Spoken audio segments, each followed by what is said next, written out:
All right, good morning, everyone. Good morning. Thank you all for being here. Very good. Today I'm joined by members of my administration, Deputy Mayors Gary and Gatewood, Beatrice Ponce de Leon, as well as our Corporation Counsel, Mary Richardson Lowry. Today I want to give you a brief overview of this past weekend. And then, of course, I'm going to provide you with an update of our work around keeping Chicagoans safe, which is my top priority.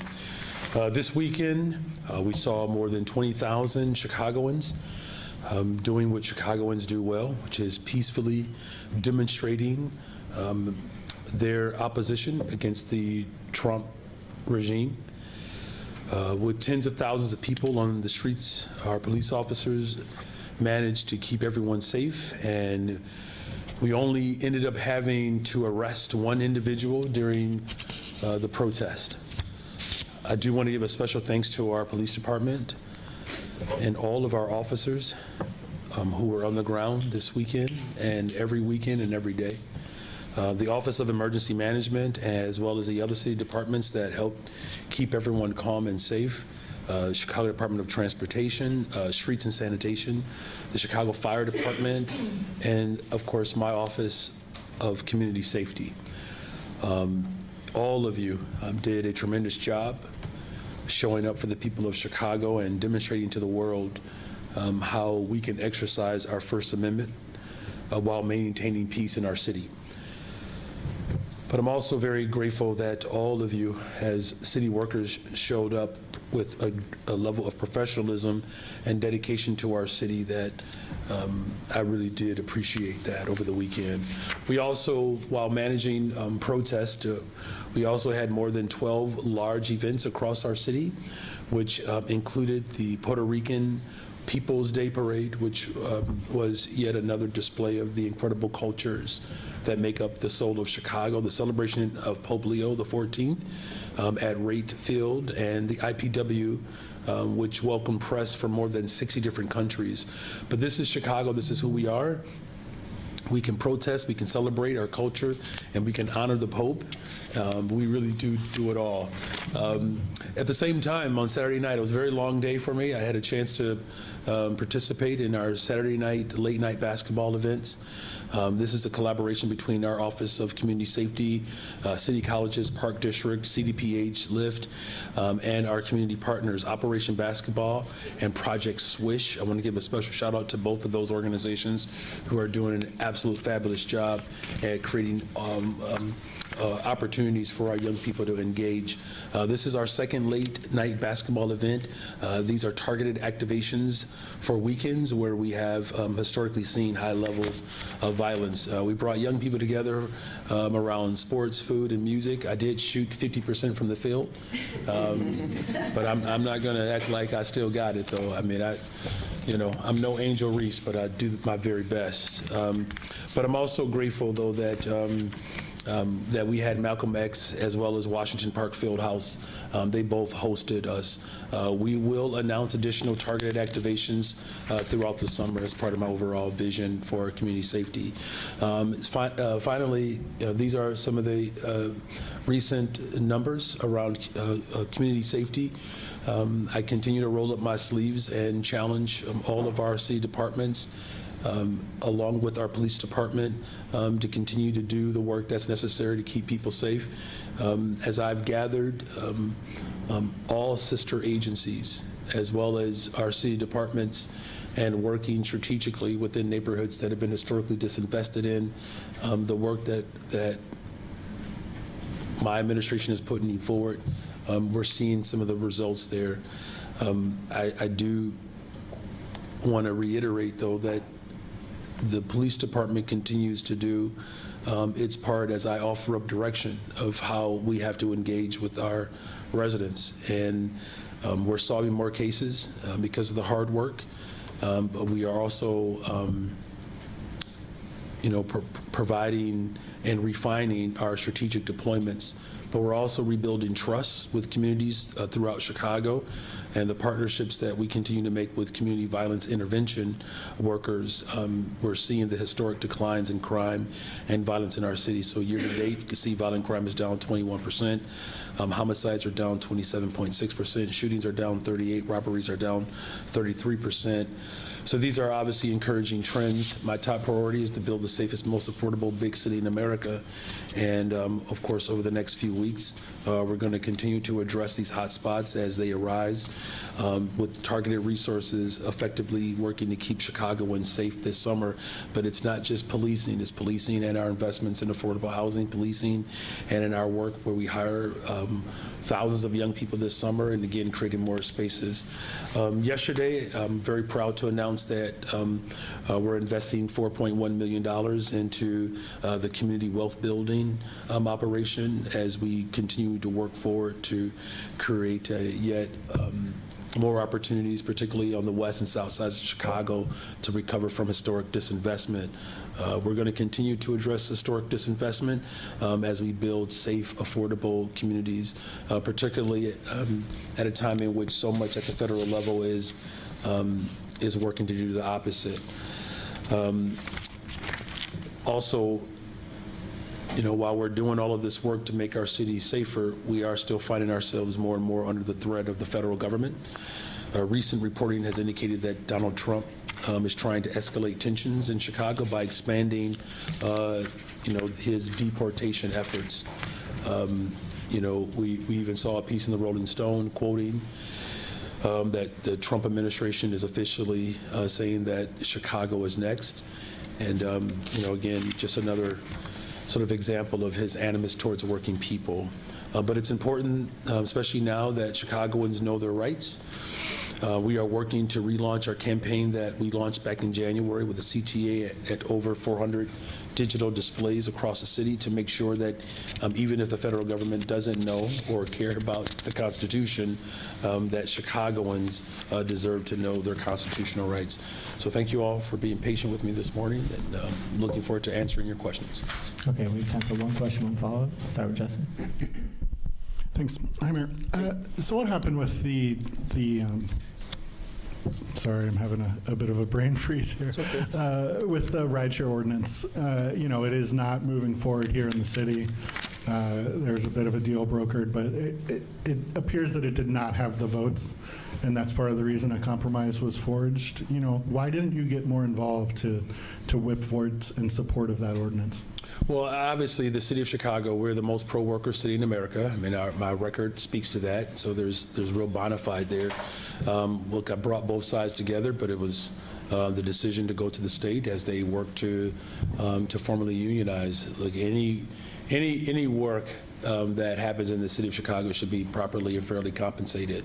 But in this instance, that was a decision that was made by the coalition, and we fully support their efforts to be unionized and to get the type of compensation that really reflects, our values as a pro-worker city.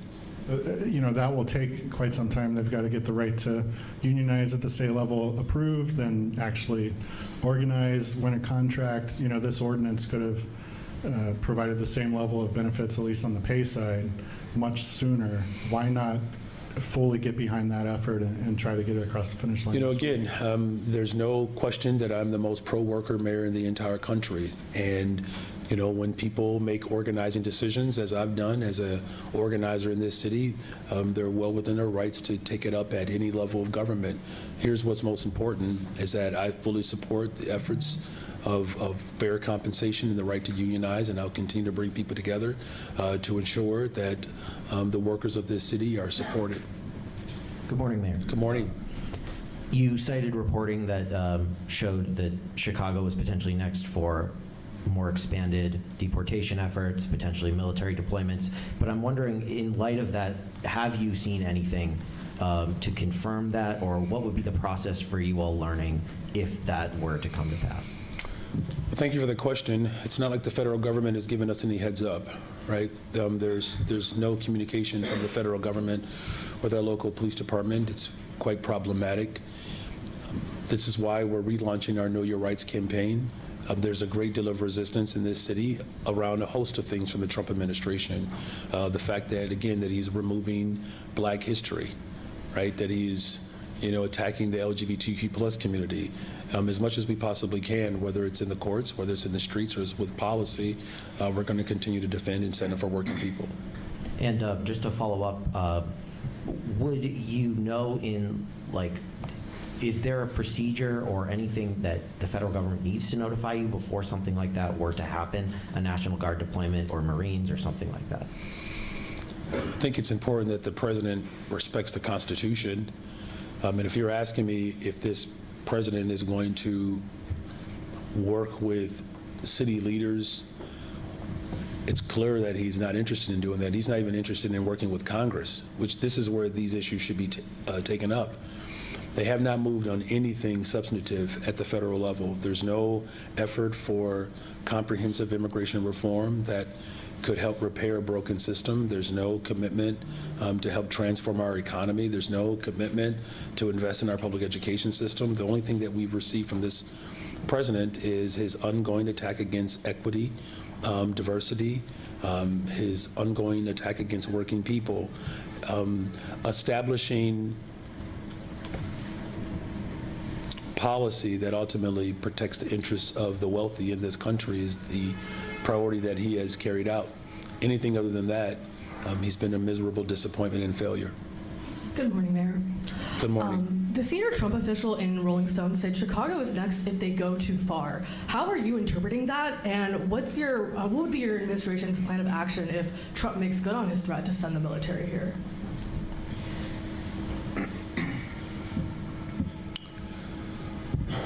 I'm not going to speculate what someone means. I don't think that would be responsible. I can only control the things that I have jurisdiction and purview over. Standing up for civil rights in the city of Chicago is a long tradition and history. Just a few feet away from this room, Dr. Keenan Al-Rabi looked right into the eyes of Richard J. Daley and challenged him to do more around housing. Right? Protest is something that has allowed for this room to exist. Black, brown, white, Asian, women. So, we have to go as far as necessary to protect our Constitution and our democracy. And so whatever is necessary, that we should all be committed to doing just that. Anything short of protecting our democracy would be would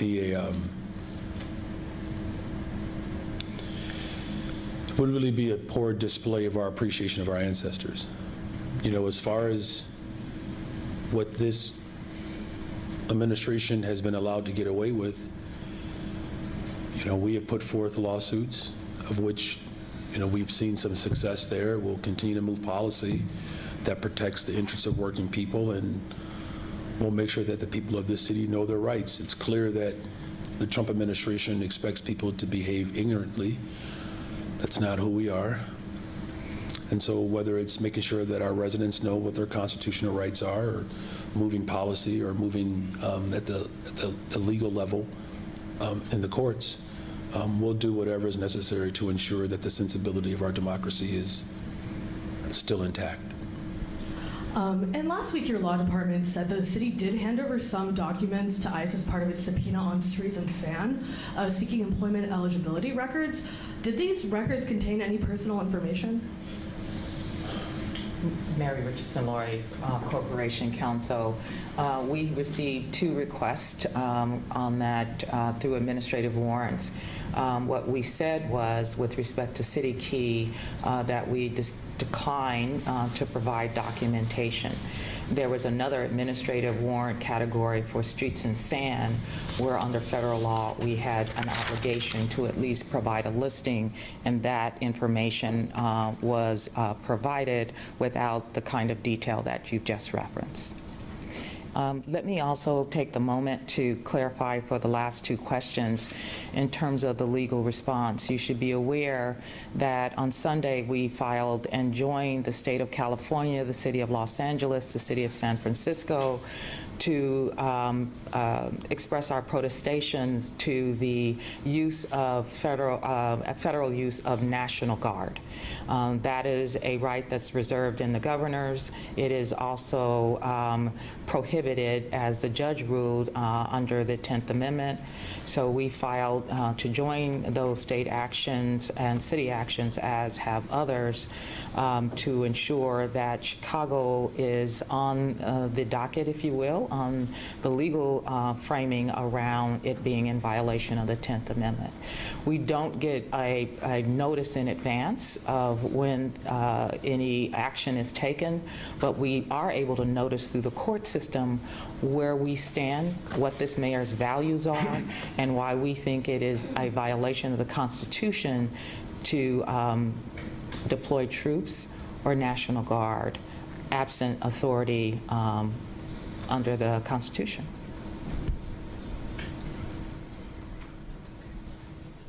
Good morning, Mayor. Hey, good morning. Just as a reminder, this is the Senior Craig's last Tuesday meeting, so Yeah. lest you not recall with the business. I wanted to ask you a couple things. One, can we get your reaction to what happened to the lawmakers in Minnesota? And because we know that there were some Illinois lawmakers that were in some form of a list. Have you gotten information from state police or FBI whether you were on that list? Well, first of all, my reaction is that, like, I believe people across the country were definitely shocked as well as appalled by, this heinous act. And, as just as a human being, these were not just legislators, these were people, these people had loved ones, people cared for them. And so to think that, a political position would provocate someone to carry out an act of terror is just appalling and deeply disturbing. And my heart goes out to, their families. As far as, my own, personal, safety and security for me and my family, I do have, regular updates in the event that there are people who are offering up direct, threats. But, I think what's most important here in this moment is that as a nation, we have to, really come together and unite around, our shared sense of humanity, and that even when we have political disagreements, it should never lead to political violence.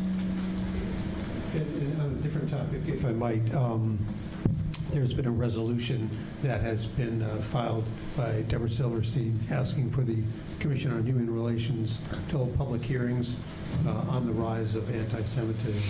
And I'm wondering, will you support this resolution and the idea of having these hearings, and she wants you to declare anti-Jewish hate an emergency in Chicago? I do support,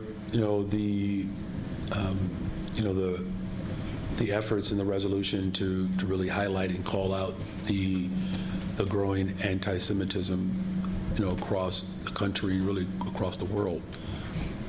I have, in very emphatic terms, expressed my disdain as well as my rebuke of the anti-Semitic presentation, rhetoric, and actions that have caused a great deal of fear and harm to the Jewish community in Chicago, and will continue to rebuke those actions as well as words and hateful expressions that can lead to violence.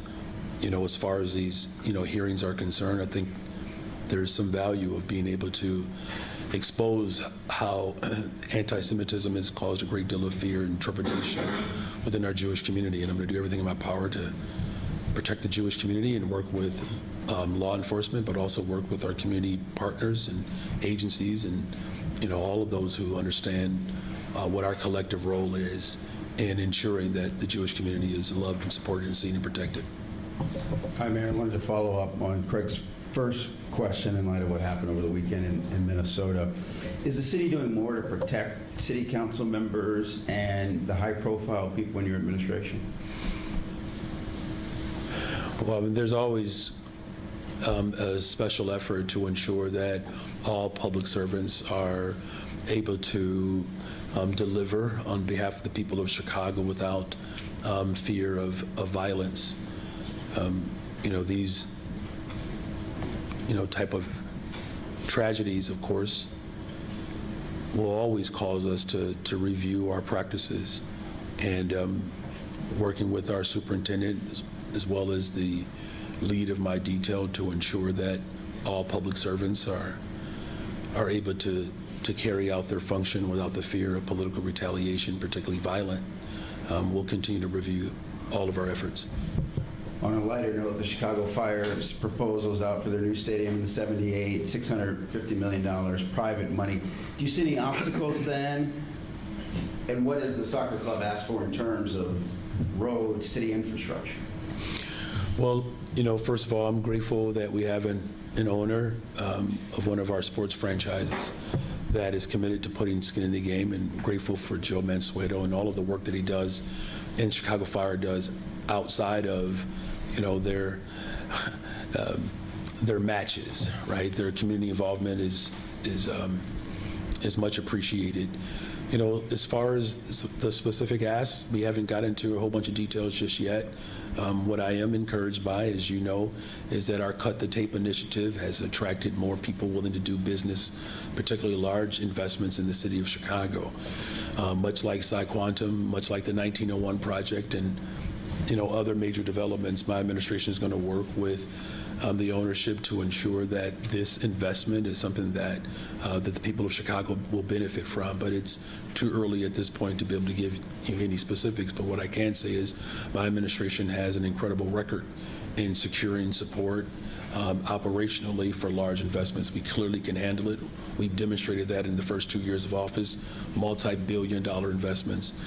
They would not make that type of emphatic investment if they didn't think that my administration can carry out a structure that will allow for this development to come into complete fruition. Mayor Johnson, Reverend Jackson, Jesse Jackson, and Al Sharpton wrote a letter to Donald Trump asking him to drop the DOJ investigation into your racist hiring practices. Yet yesterday, you announced a reparations fund saying investing in black is not a criminal act. Do you think that these continued race-based actions on behalf of your administration are going to improve the case or hurt the case with not only the DOJ, but Chicagoans who Okay, thank you. don't Thank have you. Got the question. Thank faith in you. due to these racist hiring practices? And please give a real answer, not just a yes or no answer. I believe the people of Chicago not only deserve these investments on the west and south sides of Chicago, but I believe the people of Chicago have been disappointed that previous administrations refused to do that in the past. Many Chicagoans have told me that they That see number has this- come down. Is it millions, or thousands, now to just I many? guarantee you my numbers are better than yours. I guarantee How many that. Chicagoans have you spoken to? Hundreds of thousands, if not millions, can Millions. like, share, comment. And they tell me, Mr. Mayor, that this letter that you asked Reverend Jackson and Al Sharpton to write actually makes you look guilty. It makes you look like you're afraid of the civil penalties that you will be personally responsible for. Okay. Do you feel that this letter will somehow result in a preemptive pardon? And please answer the question. Well, I'm not afraid to invest in the people of Chicago, and I hope you're doing much better. Thank you. We'll go to Charlie. I hope you'll do much better. Thank you. On his way out, School Board President Pedro Martinez made some very serious allegations yesterday. In particular, that you were trying to engineer a situation whereby the Chicago Public Schools would be bailed out by Springfield.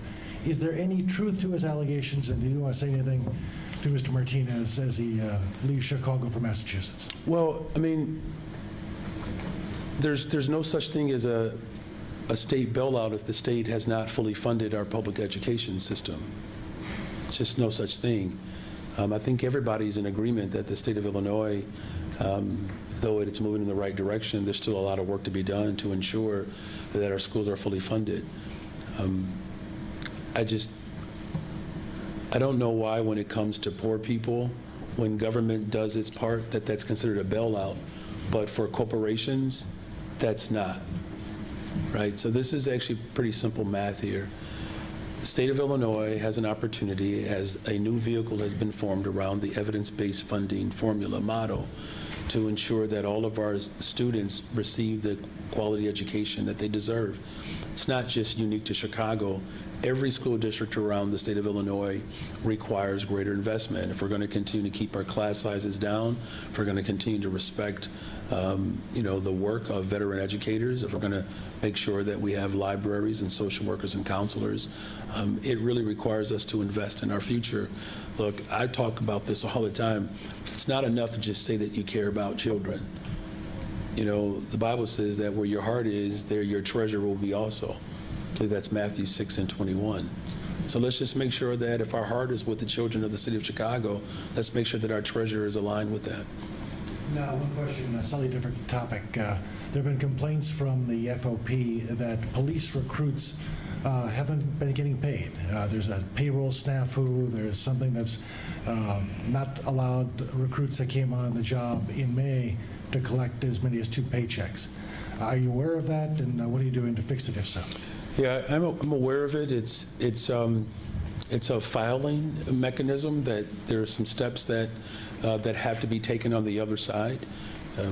We do have, admittedly, a system that is a bit antiquated, and so we have to work to innovate how paperwork is processed, but there are a number of steps that, quite frankly, from the payroll side that was not received, and that's why we had that gap. But it's something that the police department recognizes that they have to do, and as that process is smoothed out and streamlined, the hope is that we don't have that type of disconnect and breakdown.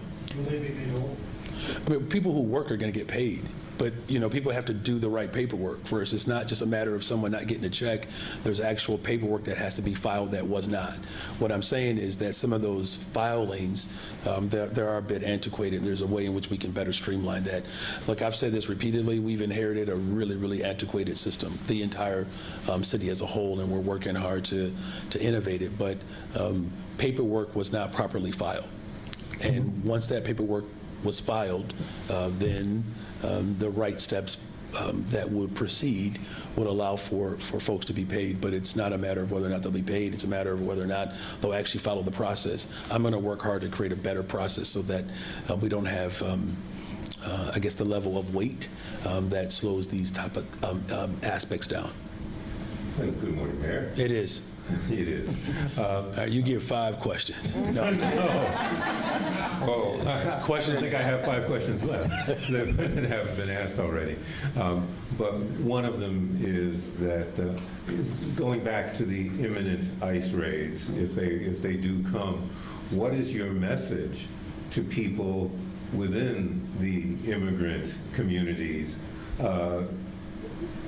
about whether or not they should be going outside, going to work, whether they should feel comfortable about that, or should they stay in the shadows? Yeah. Let me just say, first of all, congratulations, Craig, really on an amazing career. You have been not only a professional, but quite the gentleman, what I've experienced, at least in my first couple of years in office. So thank you for that.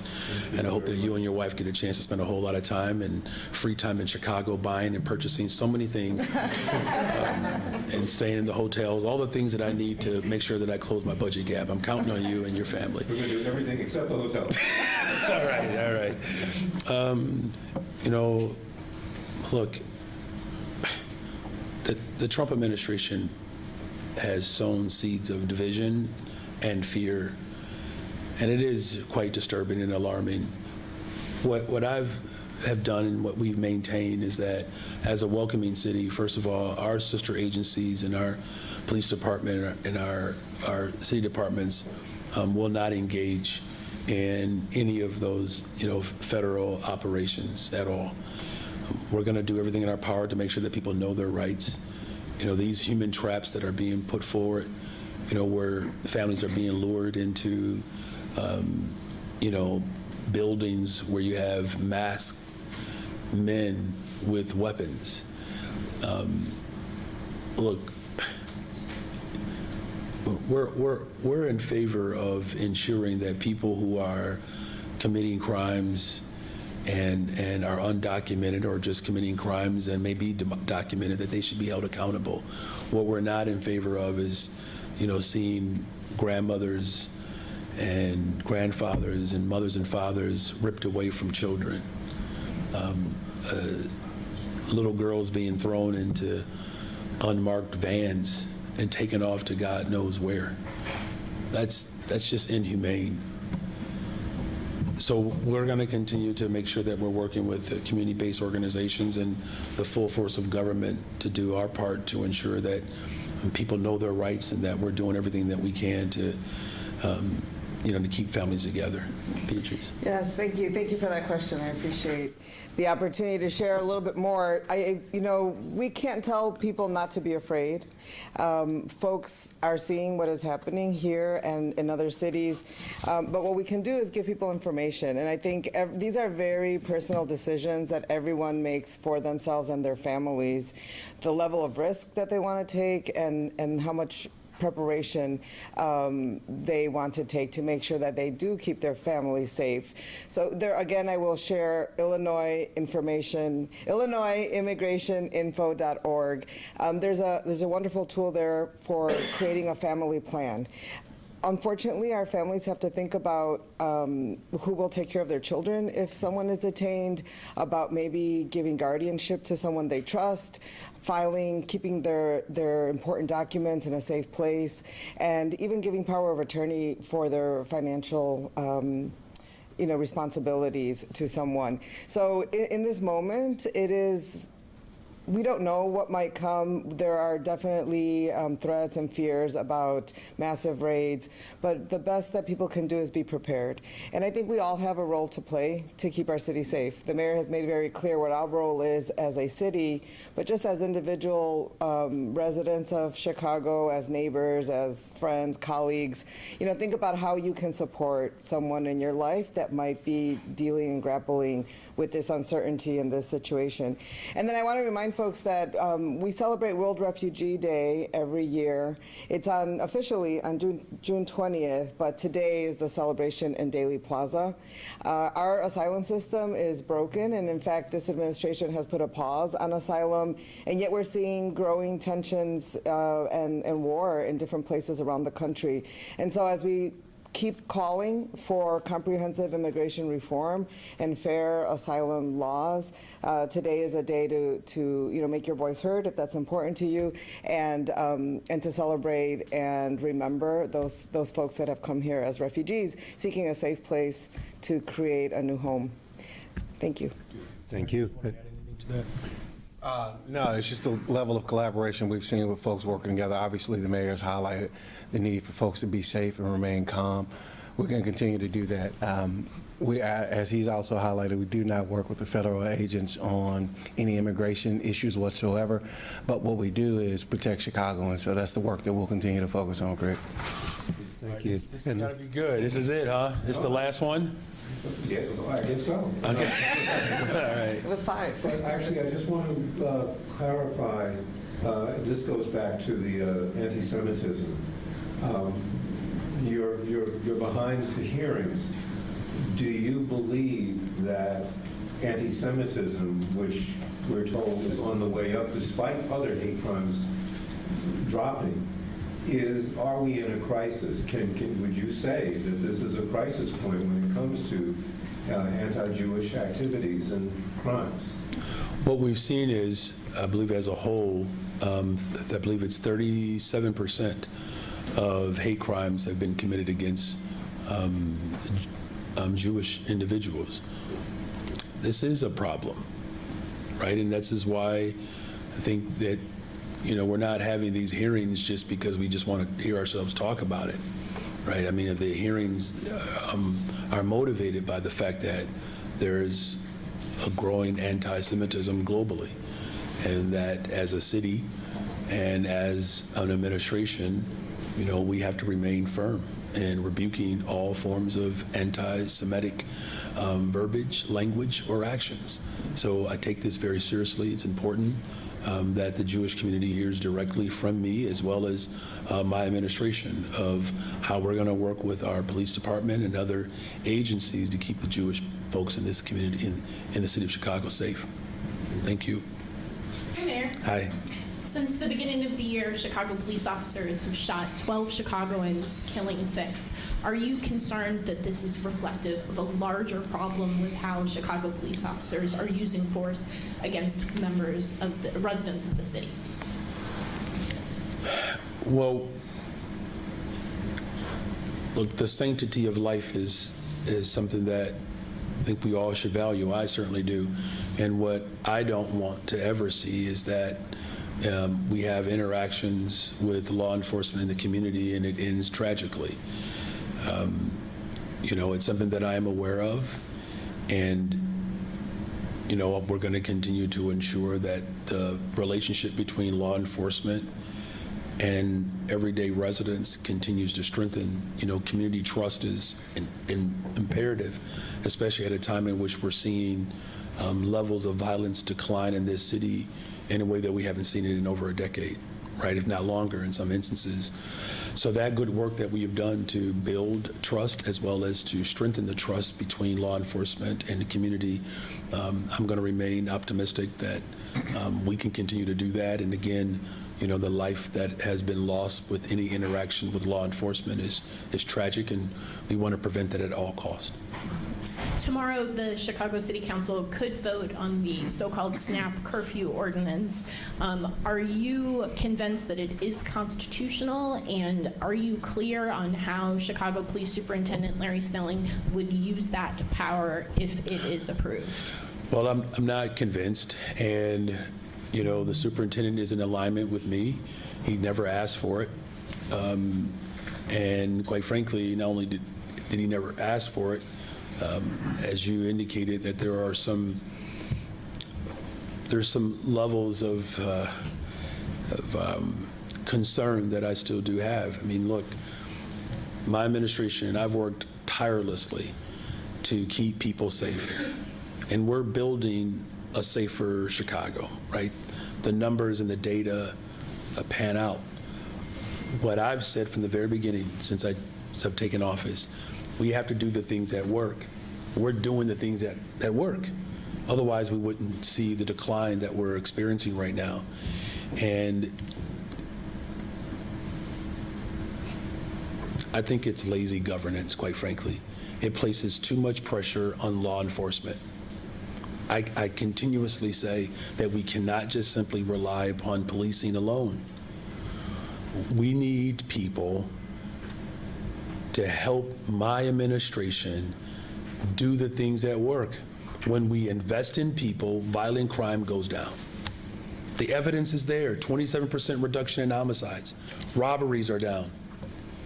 Shootings are down. Shooting victims are down. I remember each of you in this room, as we had conversations when I was running for office. Well, Mayor Johnson, those ideas sound great, but it's going to take years. I remember, you all were there. Mayor Johnson, that sounds great, but what are you going to do in the immediate? In less than 2 years, we've seen a gradual decline in every single violent category in this city. I have leaned in, stepped up, shown up every single day in this city to drive violence down in the city of Chicago, doing the things that work. I need partners to help with that. We cannot afford lazy governance, and then we just wash our hands, absolve ourselves of any responsibility, and say, police, you do it. That is antiquated. That form of governance is dead, and it should remain dead. So, look, the superintendent didn't ask for it. We work hard to prevent these type of gatherings from happening. Sometimes gatherings happening without notification. It's not like people wake up every day and put something on social media to say, we're going to cut up and we're going to draw 300 people over here. Here's what I believe we should spend more work doing. ensuring that we have progressive revenue so that we can build more affordable homes. I had to fight tooth and nail to get 1,000 more positions for the summer jobs. You all were there. You all know I proposed 30,000. Had to give up 1,000 because people didn't think that was a worthwhile investment. That's 1,000 less children. 1,000 less children will have an opportunity this summer.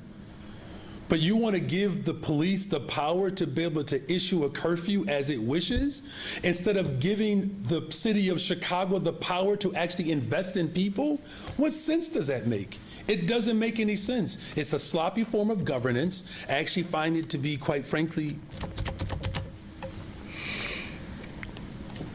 we're investing in people. And that's what it takes to build the safest, most affordable big city in America. Hi, Mayor. Hi.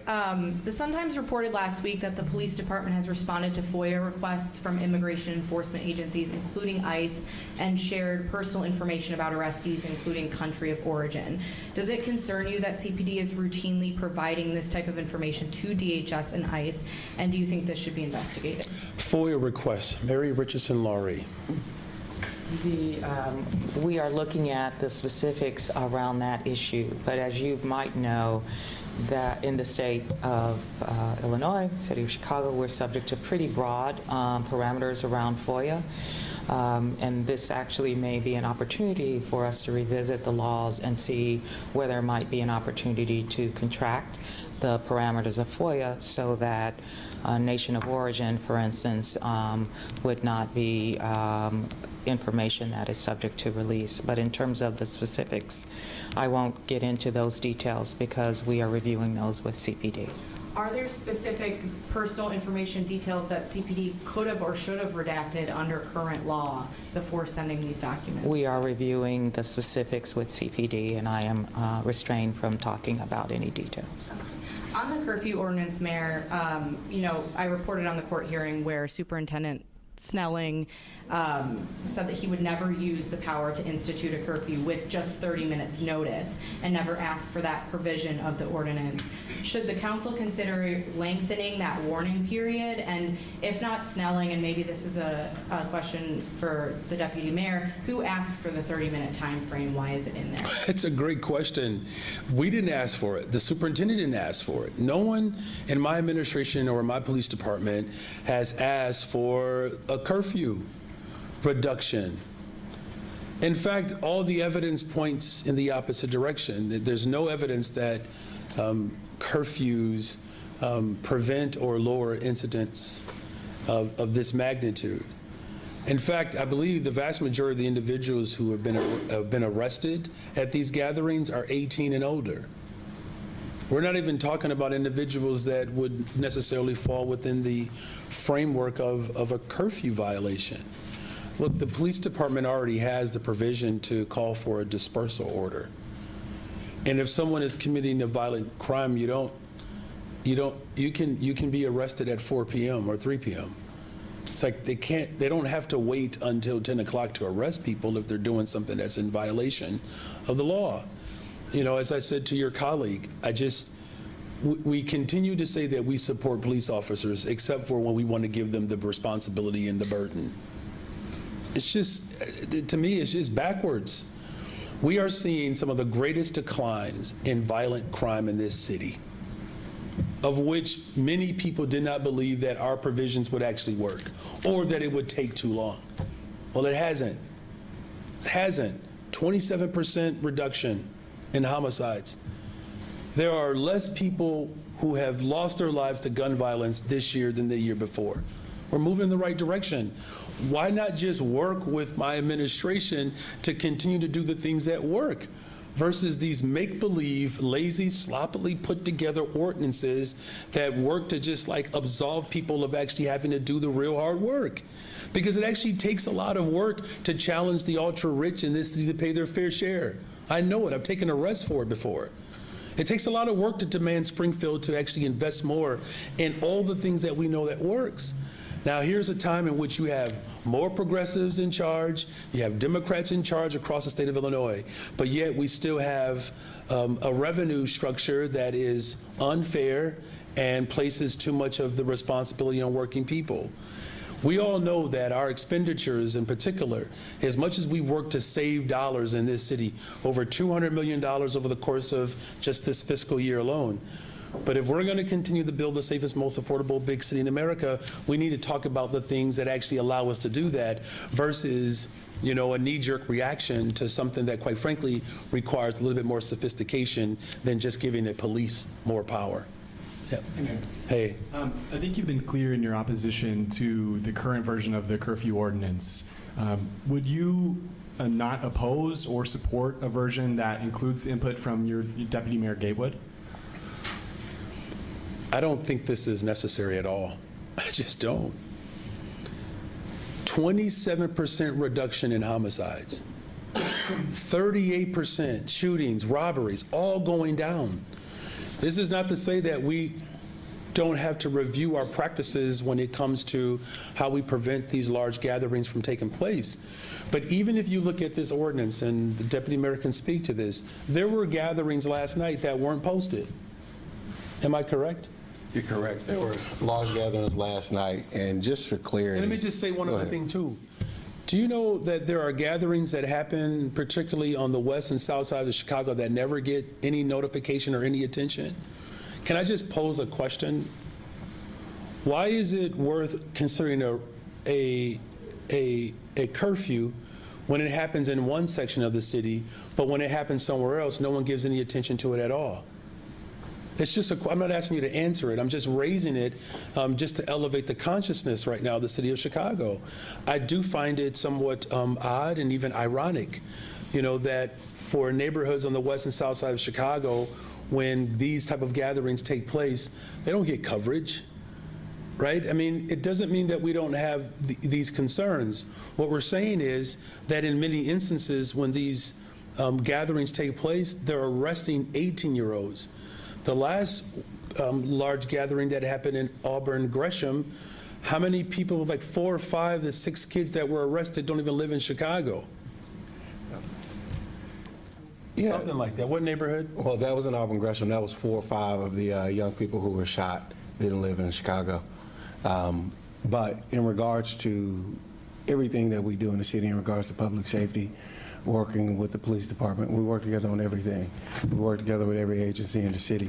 So regardless of what any ordinance says, everything we do to drive violence down in this city is a collaborative effort of folks working together, from the mayor to myself, the superintendent, the chief of patrol, who's called me twice since we were sitting up here. CVI, Everybody. the philanthropic community, the business community. I'm sorry. No, you good. We're rolling. Yeah, no. I'm just saying, you all, it'd be different if violent crime was going up in Chicago. We should be celebrating the fact that violent crime is going down in Chicago. That I'm rolling up my sleeves every single day. I told each and every one of you, I live in Austin. There is no mayor in the history of Chicago that wakes up in one of the most violent neighborhoods in Chicago. This is the thing that I think about every single day, protecting our children. You know what it feels like when you get a report when a 14-year-old is shot or worse, killed? That weighs on me every freaking day. I'm raising children in this city. I know what it's like to feel unsafe and to be targeted. We have to stop as a city falling to some of the most ridiculous, remedial forms of governance. It has not worked. And now we're doing stuff that works, and then they want to come up with another idea that has not worked. What sense does that make? I'm saying ask deeper, more profound questions about why young people are gathering in spaces in the first place.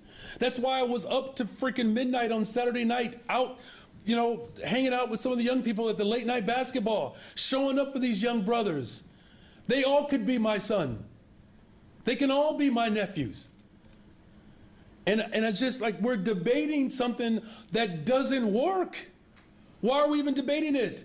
Here's what people should be asking. Mayor Johnson, how is it that within 2 years your administration has driven violent crime down in this city more than we've seen in a decade, if not longer? Ask me what is working versus a failed attempt to criminalize people. Now look, of course we're concerned about gatherings. We don't want people to get hurt. I'm simply saying is, you all know good and well, if the numbers were going in a different direction, y'all would be asking me all kind of questions about what is it that I'm doing that's not working. We're doing the things that work. And I'm not saying that you can't ask about this. I know it's being debated. I'm just simply saying that, my goodness, you all, Chicago, we have suffered for decades in this city around violence. And now here it is, 2 years in my administration, every single major violent category in this city where violent crime is recorded, it's going down. Unprecedented numbers. Look, we're hopeful that we will continue to see this trend, but I get so sick and tired of the lazy form of governance that people don't seem to have any answers, do not want to roll up their sleeves to figure out how we can invest in the lives of black and brown children, to make sure that black and brown women and parents are supported. Most of this stuff we can transform overnight if we actually invested in families. The cumulative wealth of black families in this city is $0 freaking dollars. You got black people waking up every single day in this city with all the wealth and they're barely breaking even, and they're talking to me about a curfew. Unemployment that we're trying to address. Thousands of opportunities that we're trying to create, building more affordable homes, and doing it under extreme circumstances with a federal government that is stomping on the Constitution. And Chicago was standing firm, still building homes, still creating jobs, still building our transportation system, still investing in our young people, still providing more mental and health care services. Those are the things that are working. We'll keep doing it. Thank you all.